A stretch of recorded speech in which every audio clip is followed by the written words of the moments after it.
of America, and to the republic for which it stands, one nation, under God, indivisible, with liberty and justice for all. Let the record show all selectmen are present. Letter C, consent agenda warrant, AP warrant number 5/8/2022, payroll register number 31, 8/4/2022, number 32, 8/11/2022, and number 33, 8/18/2022. Make a motion to accept the AP warrant and the payroll register. I'll second that. We have a motion and a second to accept the payroll warrant and payroll register and AP warrant as read. Any questions? Seeing none, all those in favor? All in favor, the motion carries.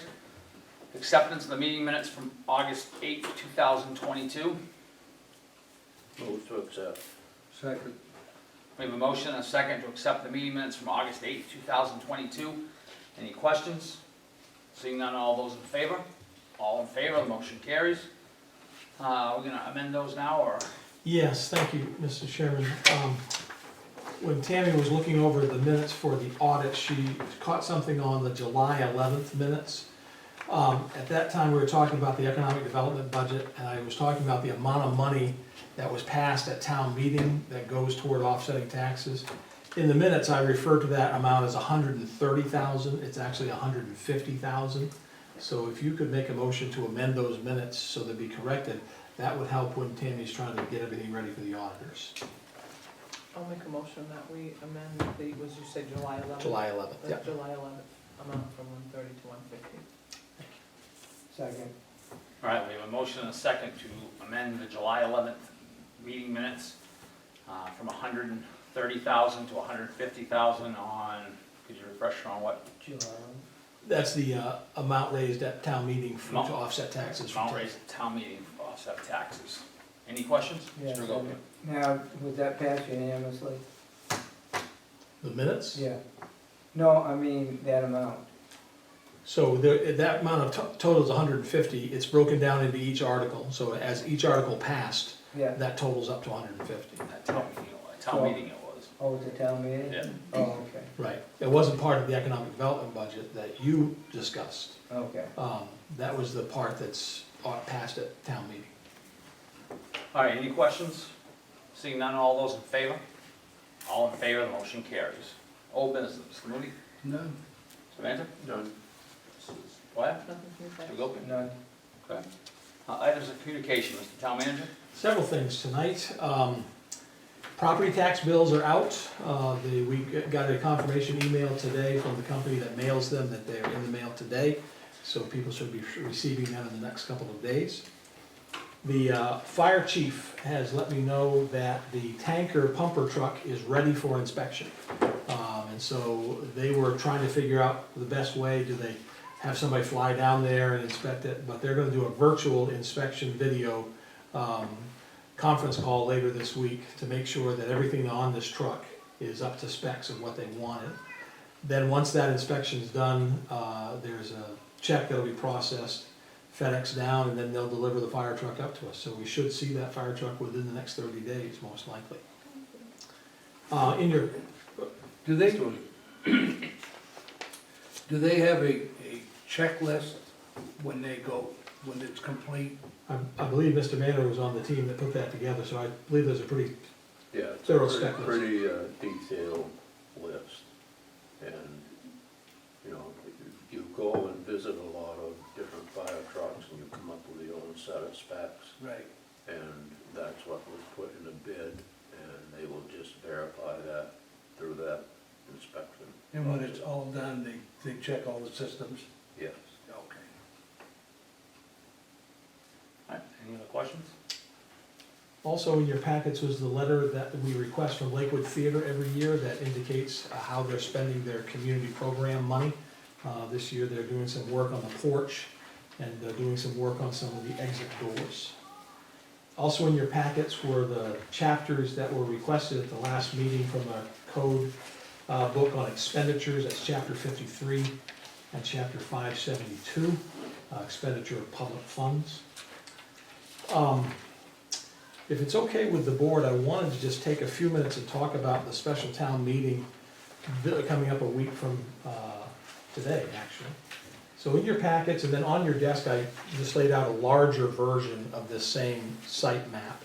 This is the site map, the survey that was prepared by Sackett and Blake. The total cost of this survey was $2,500, and that amount was split between the town and the developer. So the highlighted portion is the portion that we're talking about, and I want to make sure I have this map and copies of it at town meeting. So if there's questions about what that Article 2 in town meeting talks about, it's talking about that particular parcel of land. So that would be turned over to the developers, the remainder would be retained by the town, and we would go through the process of seeing what needs to be done about the debris in the ground from the leftover school. So, does anybody have any questions on this map? This may be the first time some of you are seeing it. So, Mr. Goodman? Yeah, so everything in the yellow, they're going to have, right? right, that's where they're gonna, The other two parcels, It- basically, it looks like two parcels, but it's actually both sides of the driveway. That's all one parcel down there. right. That other square is that Thomas Street address that the town sold. So they're only getting half an acre, right? They're getting, right now it's lotted out to just over half an acre. I think it's .525, yep. Yeah, that was it. So they're not gonna use any of that for parking lots or anything like? That's correct. Everything they're gonna use in that lot there is the buildings and the parking lot. I just had one question Go ahead. too. Refresh my memory on the other piece, once that remediation is done, is there going to be a sale to take place? That is what the town meeting kind of is all Right, about. Right. So, right.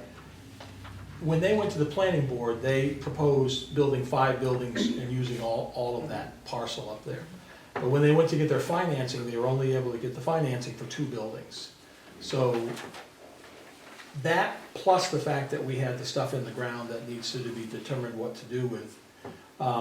So the best idea moving forward was to split the property, deed over this part for their development, hold on to the rest of it. And it's probably wise if the town just holds on to it for a while to see what their development, if it turns out the way they want it to. Exactly, yeah. And while at the same time, this, unfortunately, DEP moves very slowly and EPA moves very slowly. So it may take us several months to a year to get whatever we need figured out on the ground there. But then that goes back to the whole idea of going to town meeting, to have the authority given to the selectmen to do what they deem best with that property. Right. So, I just remind folks that I know, as we've mentioned, there's a lot of talk and there's a lot of chatter on social media, but the way the articles are written is not whether or not the townspeople approve of the project. That's not what's up for a vote. Now, many people may vote feeling that way, but the vote is to see if the town will authorize the board to negotiate the terms and conditions of the sale of the property at 55 Weston Avenue for new housing development. That's actually what you're voting on at town meeting. So the vote is the town people giving you, the select board, the authority to make these decisions about these parcels. Right? Then there's another article that's on there that says, will the town vote to authorize the select board to sell town-owned property in any manner that the select board deemed to be the best interest of the town? That's the same exact wording as we use every year at town meeting for tax-acquired property. Because there's been some semantics about whether or not tax-acquired and town-owned are the same things. We thought it'd be better to put town-owned property in there. And then in your packets, you probably get a list like that. This is just a printout from Trio. So if anybody asks what's town-owned property, this is town-owned property, these 36 parcels. And people will say, 36 parcels? I didn't know the town owned 36 parcels. But 13 of these are in the business park. Those solar panels are on town property, Madison Electric, department of the town. And then, of course, we have the schools and the buildings that we work out of. And then there's other parcels around town that we've just acquired over the years. Some on Naomi Avenue, some that we didn't turn around and sell because of the narrowness of Naomi Avenue. We chose to put snow there. Around Shepherd Street, where Shepherd Street comes off Naomi Avenue. That's a tight turn there. So by town meeting, I hope to have this list cleaned up with some descriptions so it's a little more obvious what these parcels are. So any questions about Monday night?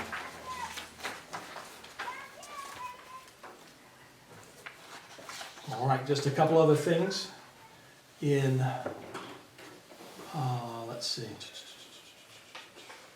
Okay. The only other thing I asked the road commissioner just to give us an update on the chip seal on Blackwell Hill. It looked a little different than other projects that we've done, and I don't know if he's had a chance today to talk with the contractor, but thought he'd at least give an update. Yeah, I spoke with him this morning, and they treated that stone at a different facility than they had been treating it. And I guess this was the first town that they had put it on. And after they swept it Friday night and Saturday morning, it still appeared to be very dusty. So I ended up putting a water calcium mixed treatment on it, like we would our dirt roads to keep the dust down. So it won't be going in people's houses and getting their vehicles all dirty and whatnot. So I've got to meet with the Allstate's representative tomorrow, and we're going to have to go over that project. It's going to be no different than the rest of the other roads once it gets washed off and worn in. Yeah, that's good, because I've got a couple of calls that, it looks like, they say it looks like what they used to do when I was a kid. And I'm trying to tell them that it's not. But in my mind, I'm 99% sure, but when I looked at it, that was that 1% of why is so much dirt left there.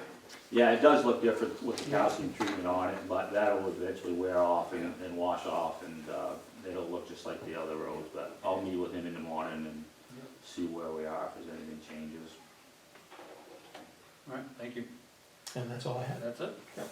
All right, new business. Number one, town manager, discuss town manager job description.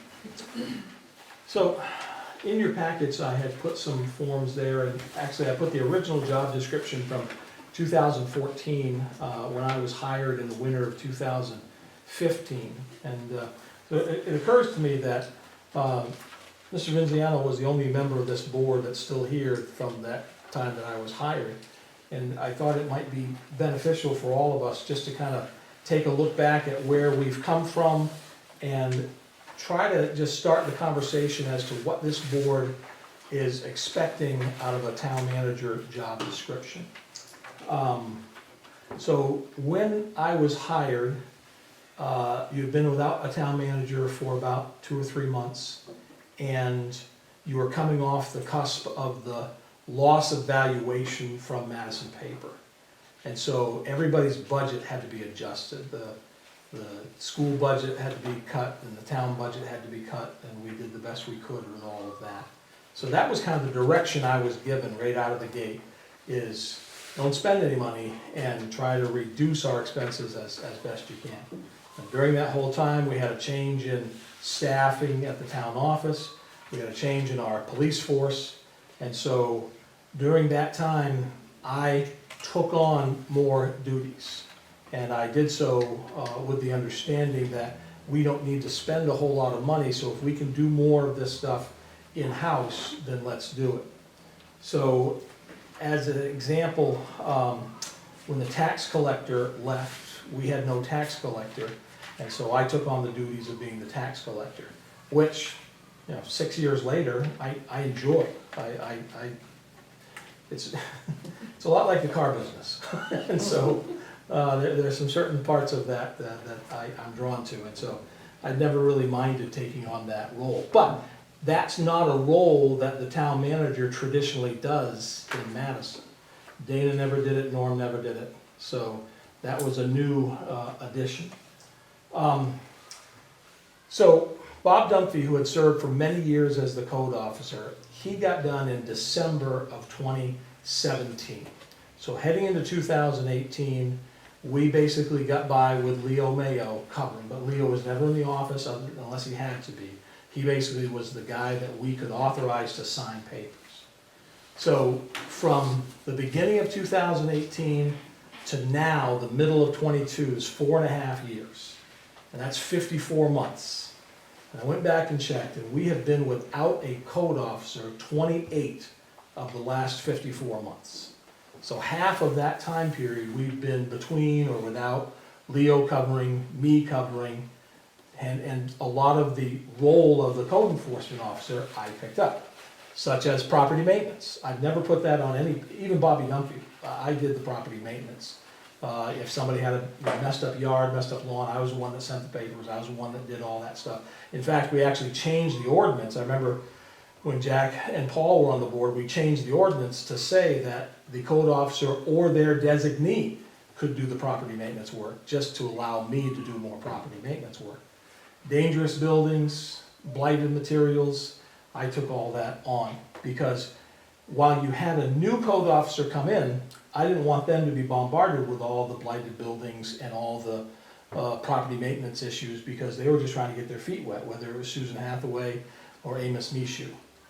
And I never put that on Leo. I never wanted to put any of that property maintenance stuff on Leo, because Leo was kind of doing us a favor to cover for us. So then I became the liaison to the planning board. Now, some of you were on the board when we ran into some issues with the planning board, and it just seemed that they didn't really have any guidance. So this board asked me to be the liaison. So I attend every planning board meeting, I prepare the agendas for the planning board, I do the minutes, I prepare their packets, I try to guide them through some things. We also have hired some experts from KV Cog. So I spend a lot of my time on planning board work and updating the comprehensive plan. I updated the comprehensive plan when I was a consultant before I was hired by the town back in 2013, and now it's time for an update. So we could spend $10,000 and hire somebody to update our comprehensive plan, but since I did it the last time, it just seems to make sense that I update it this time. So the planning board's been working through that process.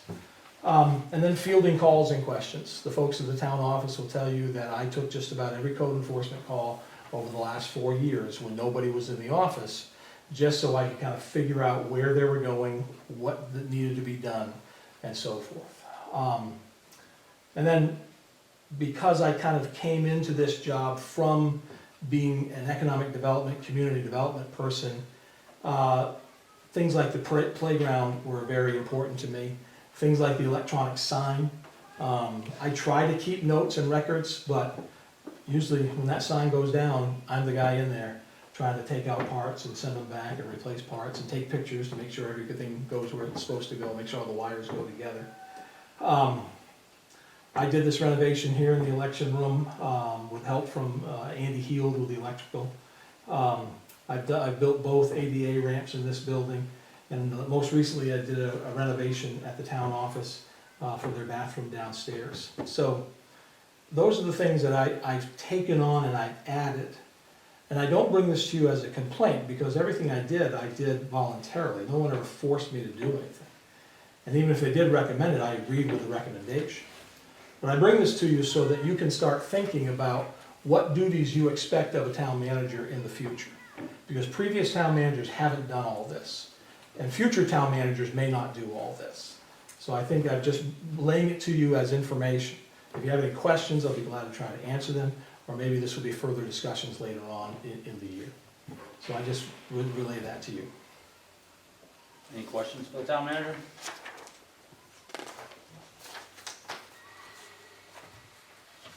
I think it's something we need to come up with at a future meeting, though, how we're gonna go about, are we gonna continue on the same path, or are we going to make some changes to this? Any questions? I just think it would be wise to perhaps sit with Tim at some point down the road and kind of go over this, because we can get easily overwhelmed with things.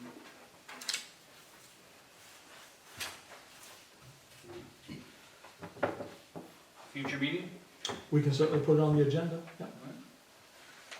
Okay, thank you. Thank you. Thank you, Tim. All right, discuss economic development position. All right, I probably Kind of should, goes along with it a little bit. I probably should have written down grant writer, because that's what Mr. Agopian referred to in that last meeting, so. I put economic development position, but it would be paid out of TIF money.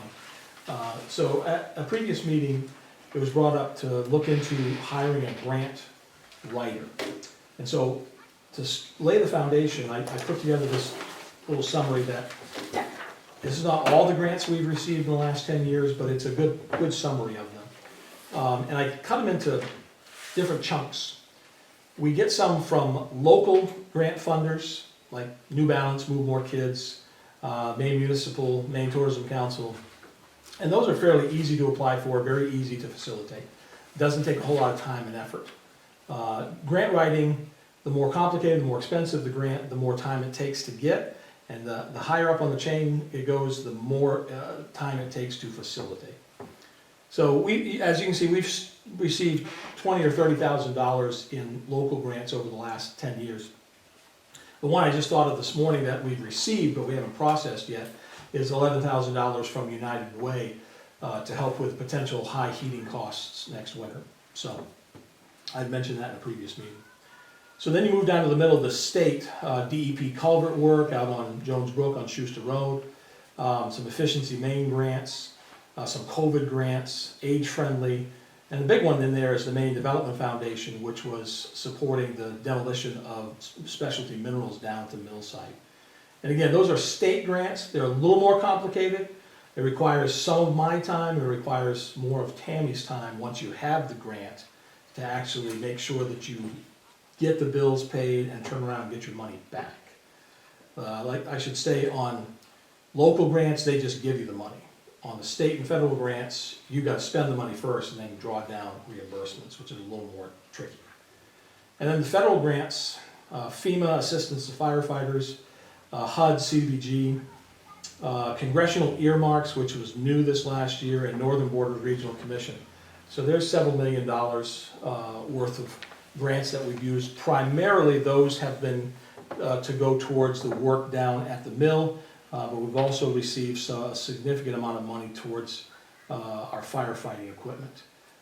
As I mentioned in the past, I tried over and over again to get a vehicle grant, but we just don't compete well with other rural communities. So that's kind of like a one-page summary of grant writing 101. Probably between myself and Tammy and Cheyenne Stevens, when she was with us for a little bit, she wrote some of those grassroots grants. So that's basically been the grant writing that we've been doing.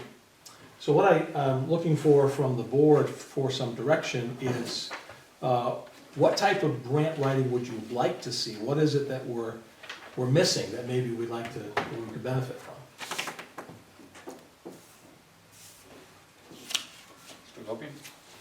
I'd just like to see more of it, because I think there's a lot of money out there that we're not getting, what we could get in the way of grant writing.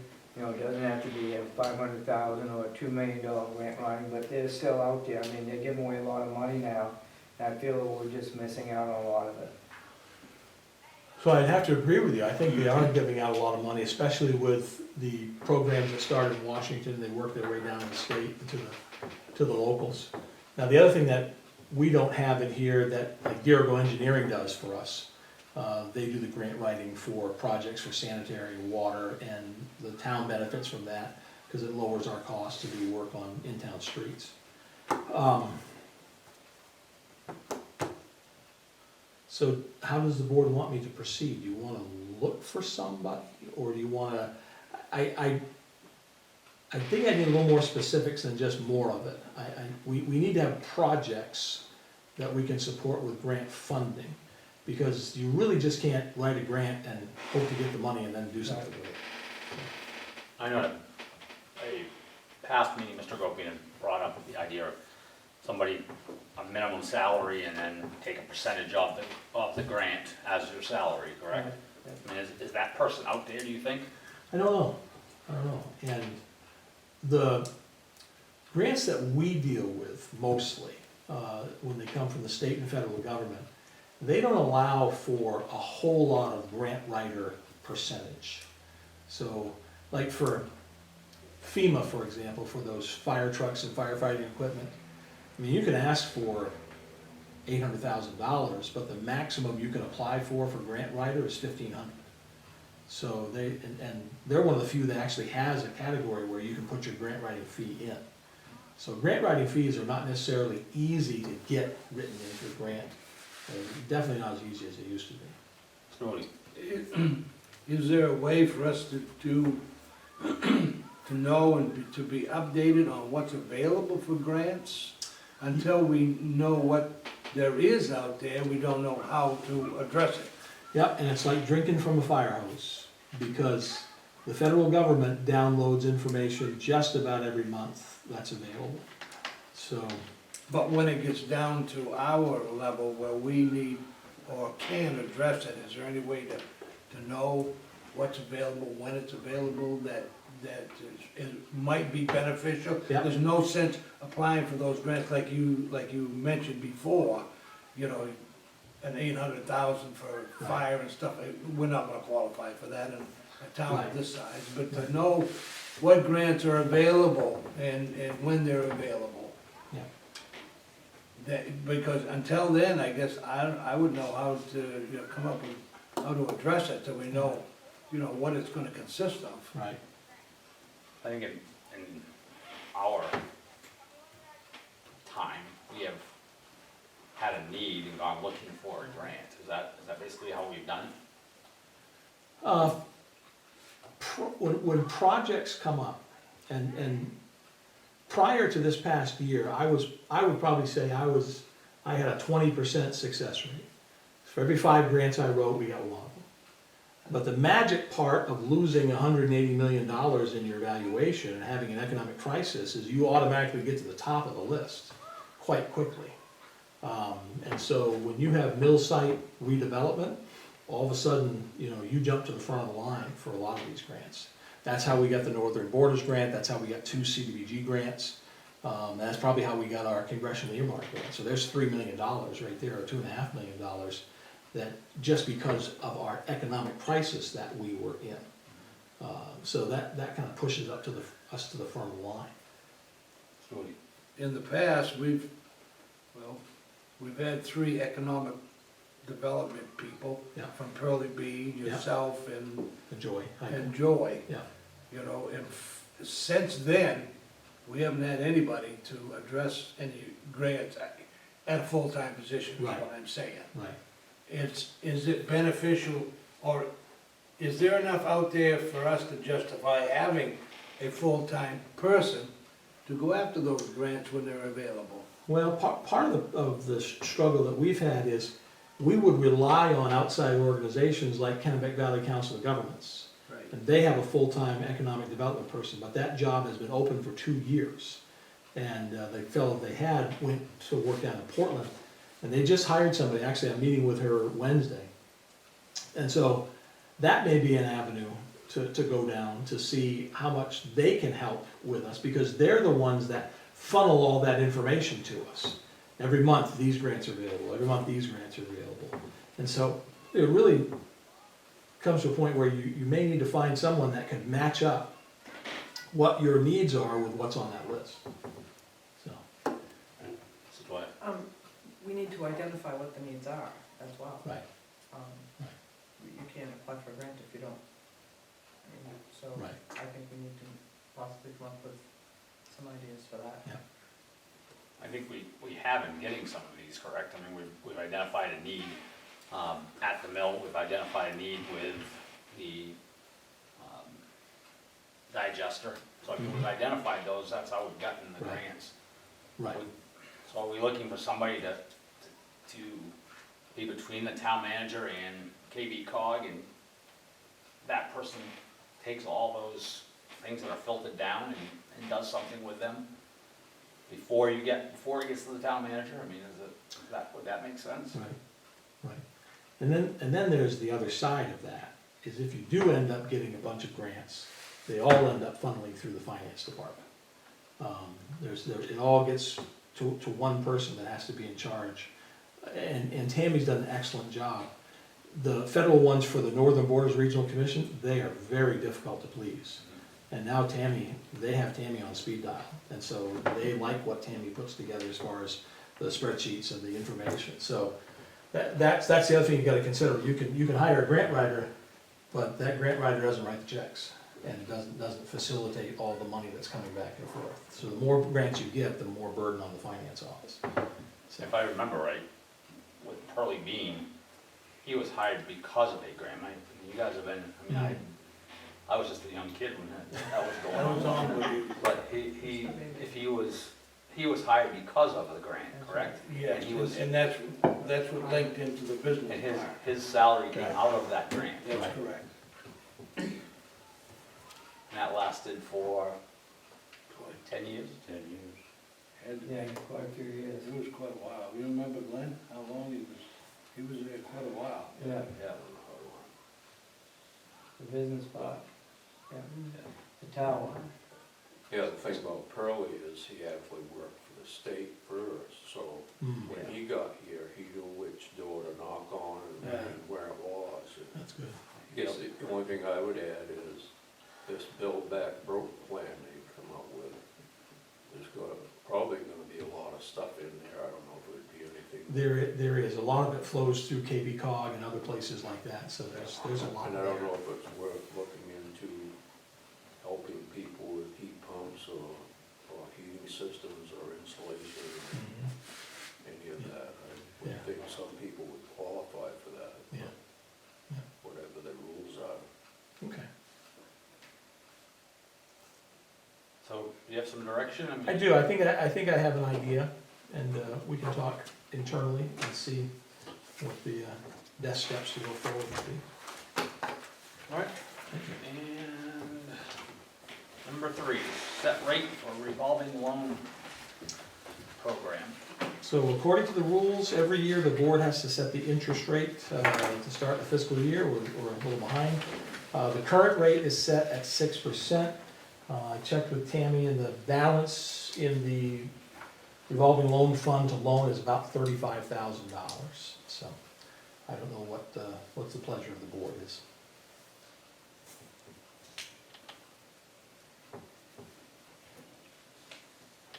Now, this loan is for business people, right? Revolving loan is for small businesses in Madison and apply. Yeah. And it's for 5 years payback. Right now, the structure is a 15-year maximum amount with a 5-year payback. Right. Typically, it's been used for, gap funding, if you're trying to get a deal done, then you need a little bit more. So, All right, so we're looking for a motion to set the interest rate. I make a motion we have it 0. Motion for 0, any seconds? Second? I'll second it for discussion. Second for discussion. We have a motion and a second to set the loan rate for the revolving loan fund program at 0. And my question, Mr. Chairman, is, Bobby, what's your reason for setting it at 0? Well, basically, it was designed for businesses that were starting off. For example, like, we had one on Main Street, just went through, remodeled the whole building and everything else. Along that, he could have easily borrowed $15,000, which I'm quite sure would have helped him out on some of his problems. Could have got done in it faster than everything else. And you have a 5-year payback, and you can pay back whatever you want, just have to pay back $15,000.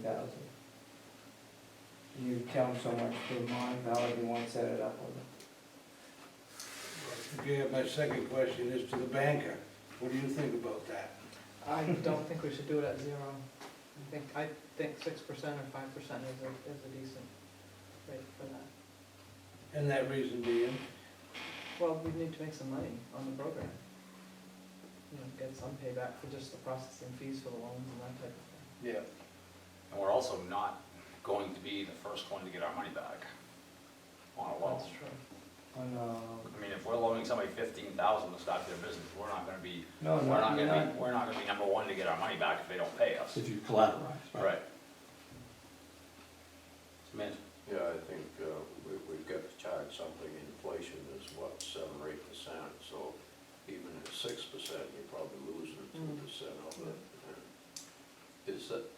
much is in the program total? Was that the 35 or? Right. So there's money, Went out? that's what's available to lend right now. There's money coming in every month from, How much is lent out? Do you have a rough idea? well, there's a balance of about 16,000 left on, one loan, and then we have the Go Labs big loan, Right. which is 400,000. You said there was 16,000 on one? on the one loan on 52 Main Street. Is that right? But Ron Emerson's I building. thought it was a max of 15,000. It is now, but when that loan was given, it was given well before I was here, for over $15,000. I don't wanna name names, but you remember her little secret, that project? So, that was done with the USDA funds that we got in the grant, and the grant writer, economic development person at that time had a limited time to get rid of those funds, and so they made a loan for the building where the sanitary district office is, and the apartments are upstairs. And that was a $50,000 loan, I think it was a 20-year note. So after that, the structure changed. So I Do we charge a processing fee or anything when we do those? To be honest, I've never done a loan. All the loans that were, the only loan I did was the one with Go Labs. Oh, okay. These smaller business loans, they were all done before me. Does anybody ask for one? Well, apparently not. No, People know we have it. I don't think- right, it's a very underutilized program.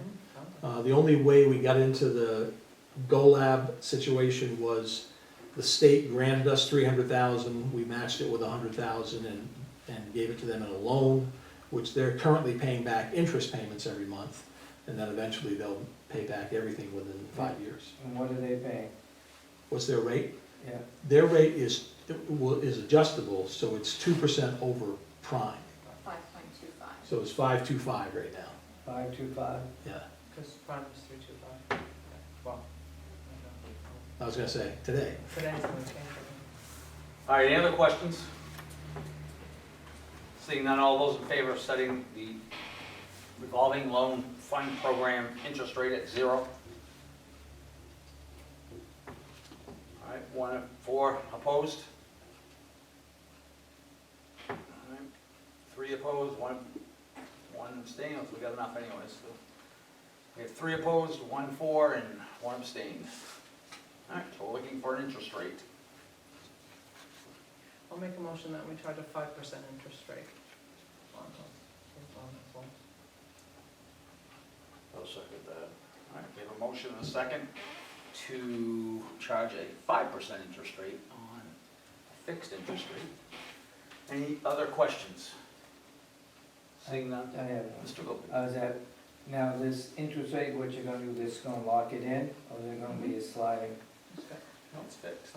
So if someone were to get a loan this year, Right, it would be 5%. And then next year in July, the select board will set the rate again right, but for that this year. person's gonna be locked in for, Right, 5%. if they get a loan this year, it'd be 5% So for the whole 5 years. the rate could change after? No, if someone were to get a loan this year, Right. It should be fixed before, for the full before term. the end of the fiscal year, it'd be 5% for the length of the loan. For the life of the loan, right. Yeah. That's- All right, seeing no other questions, all those in favor? 5 in favor, all in favor, motion carries. All right, number 4, discuss school resource officer position. So I had a conversation with the sheriff last week. He informed me, and I think it's fairly public information, that Chelsea Mary has resigned her position and taken a job with the Pittsfield Police Department. She was the school resource officer. According to the contract with the town and the sheriff's office, I printed out a copy of it for you. It's up to the town and the sheriff's discretion as to when to fill that SRO position. In my conversation with the sheriff, he was hoping that he had a couple of good prospects on the line. One is completely green and has to do the 100 hours of training before they can even go on patrol. So that person is in the works right now, as far as I understand. Another person is a retired sergeant out of Massachusetts that has relocated to the area that has expressed some interest. So The sheriff is working on those, but right now, we only have one patrol officer in Madison, and there's not enough deputies to assign people every day, so that we're going with unfilled shifts right now. And the sheriff has told us that he'd like to think that by October, he'll have enough people on board so that he can meet the commitments of filling those shifts. I might add that they keep track of all the unfilled shifts, and we don't pay for unfilled shifts. That's part of what Patrick does when he tracks all that for the county. So what I told the sheriff is that I would ask you for guidance and direction. Do you want him to immediately post and fill the SRO position, which most likely would mean a current patrol deputy would take that position and he'd be down another patrol deputy? Or would you rather give him guidance to wait until he's got the staffing that he needs to fill the patrol obligation first and then post the SRO? I think we have to fill the patrol first, but I think we also have to, our goal is to have the SRO. But I mean, the patrol needs to be filled, I would say. Mr. Moody? Yes, and I have to agree with you with that, Mr. Chairman. And Lord knows, all agencies are in the same boat, and he's going to be lucky if he gets anything of what he's asking for, because my understanding is that our county commissioners aren't very favorable about putting on more deputies, even though the state police has stopped taking calls, and the average weekly call is 105 calls per week. I don't know how they're doing it as they're doing it, and it's, yes, and I agree, it's nice to have that resource officer up there at the school as soon as possible, but I think we gotta go along with his priorities first, and work that in, and hopefully it comes together. That's just my feeling on it. I think we need to notify the superintendent that we're gonna, of schools that will be at some point coming back with an SRO. Yeah. But I think they're all under the understanding that they're not gonna start the school year with one. Yeah. But, all right. Mr. Gopi? Who pays for this? We pay for it, the So, town or? so the SRO is part of our policing contract that we pay for. Okay. And the school kicks in In the some. last couple of years, the school has made a contribution to the town for the SRO. It's one of those same pocket of tax money. Yeah. So is that, So, Are we in agreement? yeah, but, it's getting cost, this is getting kind of screwed up because we're paying 400-something thousand for the police department, and we're getting back half the money back because we don't have any law enforcement. Makes you wonder if we'd be better off just to drop the police and have them, will we get better service that way? I don't know. I don't wanna hear it. You're not gonna get better service, because if you drop them, then they're going to put these deputies that's left in different segments of this county, which is it's the third biggest county. Right, And if you get a call in Madison, the next nearest deputy to respond to that might be in Jackman, might be in Madison, but chances are they're not gonna be here in this town, for sure. It's a catch-22, I know. and it's really nobody's fault. It's just nobody wants the job anymore. So are we kind of consensus that to fill the shift, fill the patrol, and then go to the SRO when it's possible? Yep. Thank you. that's what I'll communicate. Mr. Gopi? Yes, I'd like to go on record though, that the officer, I think, is very, at first I wasn't really for it, but over the years, as I grew older, I think it's very important to have them down, especially in the elementary school. Yes. I think that's where they make most of their contacts, and as they grow older, yes, the officer does go up to the junior high once in a while, but later on, things get a little bit different, and they keep that connection with some of the kids, which is a good thing. You also have the right person. Right, and that's what makes it so bad, is because she was the right person, she fit in there real well. All right, any other select board concerns? Mr. Moody? None, sir. Ms. Samantha? Mrs. Dwyer? Mr. Gopin? None. None for me. Citizens' concerns? Yes, Kathy? So I was just wondering what the outcome was of the ball fields down there, as far as having a date, not having a date? Was there any decisions that were made? That's a good question.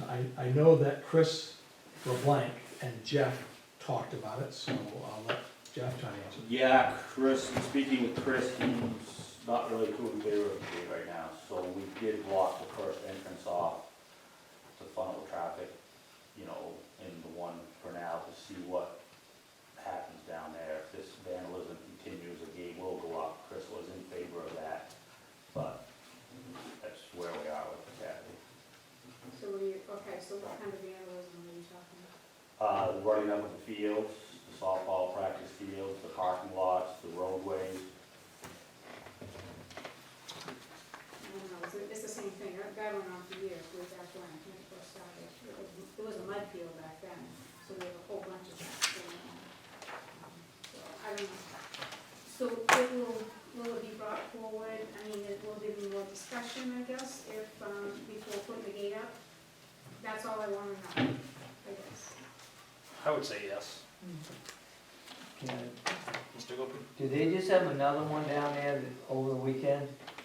I believe they did, I saw something on Facebook, so I went down and, before I came to the meeting, well, earlier today, and I took my bike ride down there, and yeah, somebody was doing cookies down there. Would I still park my car there? Yeah, it's really not rutted, I mean, you can clearly see somebody was doing cookies, but personally, I get it, I know it's wrong, however, it wasn't really all that bad. Yeah. Now, was that a car or a four-wheeler, do you know? Could you It tell? was a vehicle, I would say probably most likely it was probably a truck, but I don't know that, but it certainly wasn't a four-wheeler. It was a vehicle for sure. So the only way they could get on is through those two gates, right? You got one So lot? it wasn't on the field itself, it was like in that parking It's lot. blocked with a barrier, Oh, okay. got a cement barrier, right? So, Yeah, just one of those cement yeah, areas. so if it continues, we'll talk about it again. Any other citizens' concerns? Citizens, okay. Looking for a motion to go into executive session to discuss a personnel matter pursuant to 1 MRS 4056A code enforcement. So moved. I have a motion and a second to go into executive session to discuss a personnel matter pursuant to 1 MRS 4056A code enforcement. All those in favor? All in favor, the motion carries. We're in executive session at 7:17.